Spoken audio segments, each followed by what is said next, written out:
All right, so today we read Genesis chapters 29 and 30.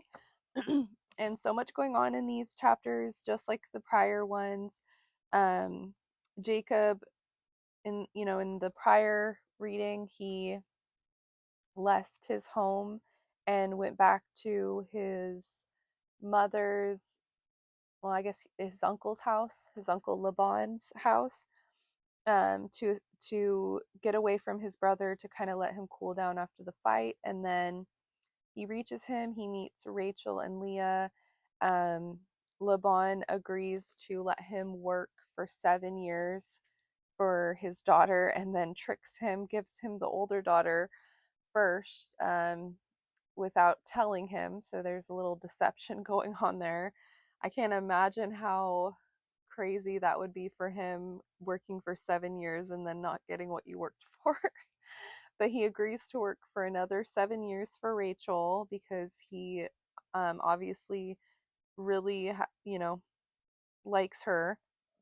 And um, and then all the children start being born, and it seems that there's a competition going on between Leah and Rachel, when it comes to having children. So there seems to be like some sibling rivalry going on.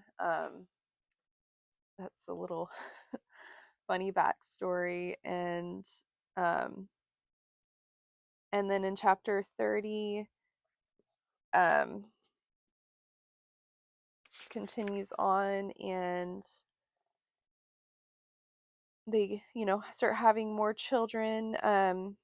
They haven't had all of the children yet, but Jacob realizes maybe it's time to go.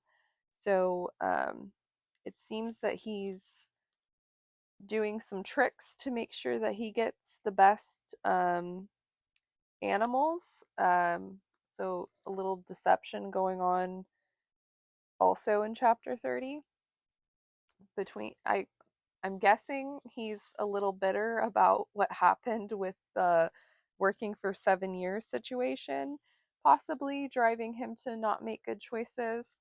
Um, so yeah, very interesting backstories, a lot going on. If you're inclined to comment, would love to hear what your takeaway was, what stood out to you from the reading today. If you're inclined to comment, thank you so much for joining. Looking forward to continuing our reading.